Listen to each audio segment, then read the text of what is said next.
Sir, doctor Rajkumar ಅವ್ರ ಜೊತೆಲೂ ಕೂಡ ಸಾಕಷ್ಟು ಸಿನಿಮಾಗಳನ್ನು ಮಾಡಿದ್ದೀರಾ. ಈಗ ರಾಜ್ಕುಮಾರ್ ಜೊತೆನೂ ಭೇಟಿಯಾದಾಗ ಮನುಷ್ಯತ್ವ ಅನ್ನೋದಕ್ಕೆ ಕಲಾವಿದನಾಗಿ ದೈತ್ಯ ಸಾಟಿನೇ ಇಲ್ಲ ಆ ಮನುಷ್ಯನಿಗೆ. ಹಾಗೆ ಅದೃಷ್ಟವಶಾತ್ ಆತನಿಗೆ ಸೌಂದರ್ಯನೂ ಕೊಟ್ಬಿಟ್ಟಿತ್ತು, ಅದನ್ನು ಅವ್ರು ಕಾಪಾಡಿಕೊಂಡಿದ್ದರು. ಅದರ ನಡವಳಿಕೆ ಇದೆಯಲ್ಲ, ಗ್ರ್ಯಾಟಿಟ್ಯೂಡ್, ರಾಜ್ಕುಮಾರ್ ಅವರ ನಡವಳಿಕೆ, ಆ್ಯಟಿಟ್ಯೂಡು, ಅದು ನಮಗೆ ಭಾಳ ದೊಡ್ಡ ಪಾಠ ಕಲಿಸ್ತು. ಯಾರು ಹೋದರೂ ಏಕವಚನ ಇಲ್ಲ, ಯಾರಿಗಾದರೂ ಎದ್ದು ನಿಂತ್ಕೊಂಡು ಗೌರವ ಕೊಡ್ತಕ್ಕಂಥದ್ದು, ಅದು ನಾಟಕ ಅಂತ ಅನ್ನಿಸ್ತಾ ಥರ ಇತ್ತು. ಇಲ್ಲ, ಜೀವನ ಪ್ರತಿವಂತೆ ಅದನ್ನೇ ಮಾಡಿದ್ದಾರೆ ಅವರು.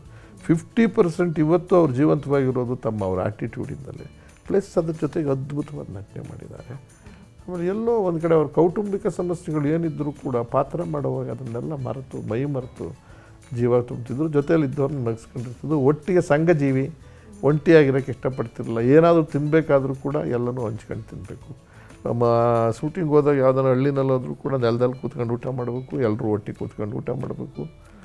ಆಮೇಲೆ ಏನಾರ ಒಂದು ಹೇಳಬೇಕಾದ್ರೆ, ಹೊಗಳ್ಬೇಕಾದ್ರೆ ಬಾಯಿ ತುಂಬ ಹೊಗಳ್ತಕ್ಕಂಥದ್ದು, ಬಾಯಿ ತುಂಬ ಮಾತಾಡಿಸ್ತಕ್ಕಂಥ ಗುಣ ಇತ್ತು. ಸೊ ವಿಷ್ಣುವರ್ಧನ್ ಹಾಗೂ ನಿಮ್ಮ ಒಡನಾಟದಲ್ಲಿ ಯಾವ್ದಾದ್ರು ಒಂದು ಸಣ್ಣ ಘಟನೆಯನ್ನು ಹಂಚ್ಕೊಳ್ಬೋದು ಅಂತ ಅಂದರೆ? ಘಟನೆ ಏನಿಲ್ಲ, ಅವರು ಅಷ್ಟು ಒಳ್ಳೆ ನಟ, ಅದ್ರ ಬಗ್ಗೆ ಎರಡನೇ ಮಾತಿಲ್ಲ. ಸುಂದರವಾಗಿದ್ದರು. ಎಲ್ಲೋ ಒಂದು ಕಡೆ ಅವರಿಗೆ ಭಯ ಕಾಡ್ತಿತ್ತು ಮತ್ತು ಸಂಘಜೀವಿ ಆಗ್ತಿರ್ಲಿಲ್ಲ. ಅಂದರೆ ಸಂಘ ಅಂದರೆ ಲಿಮಿಟೆಡ್ ಜನನ. ಈ ರಾಜ್ಕುಮಾರ್ ಹೋದ ಕಡೆ ಅಷ್ಟು ಜನನೂ ಮಾತಾಡ್ಸ್ಕೊಂಡು ಹೋಗೋರು, ಅಷ್ಟು ಜನ ಕೂತ್ಕೊಳ್ಳೋರು. ಇವರು ಸೆಲೆಕ್ಟ್ ಮಾಡ್ಕೊಳ್ಳೋರು. ಈ ಗುಂಪಲ್ಲಿ ಇವರಿಬ್ಬರು ಮೂವರು ಸಾಕು ನನಗೆ ಅನ್ನೋ ಥರದ್ದೆಲ್ಲ ಅವ್ರನ್ನ ಕರೆದು ಮಾತಾಡಿಸ್ಕೊಳ್ಳೋದು. ಆಮೇಲೆ ಎಲ್ಲೋ ಒಂದು ಕಡೆ ಮರೆಯಲ್ಲಿ ಕದ್ದು ಮಚ್ಚು ಅಂಥದ್ದೆಲ್ಲ ಕೂತ್ಕೊಂಡು ಕಾಲ ಕಳೀತಕ್ಕಂಥದ್ದೇ ಅಭ್ಯಾಸ ಜಾಸ್ತಿ. ನಾವು ಅವರು ವಿಷ್ಣುವರ್ಧನ್ ಎಷ್ಟೇ ಕ್ಲೋಸ್ ಇದ್ದರು, ಅವ್ರು ಕರೀದೇ ಇದ್ದರೆ ಅವ್ರ ಕಡೆ ಹೋಗ್ತಾನೆ, ಕ್ಯಾರವನ್ಗಾಗಲಿ ರೂಮ್ಗಾಗಲಿ. ಮೂಡಿ ಫೆಲೋ, ಯಾಕೆ ಎಲ್ಲರನ್ನೂ ಬಿಡ್ತೀರಾ ಅಂತ ಏನೋ ಒಂದೊಂದು ಬಿಡೋರು, ಈ ಥರದ್ದೆಲ್ಲ ಇತ್ತು. ಅದರ್ವೈಸ್ ಉಮಾಶ್ರೀ ಹಾಗೂ ನಿಮ್ಮ ನಡುವಿನ ಒಡನಾಟ?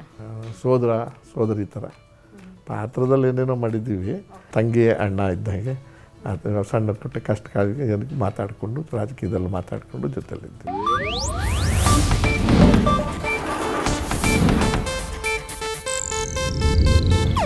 ಇದು ಏಷ್ಯಾನೆಟ್ ನ್ಯೂಸ್ ನೆಟ್ವರ್ಕ್ ಪ್ರಸ್ತುತಿ.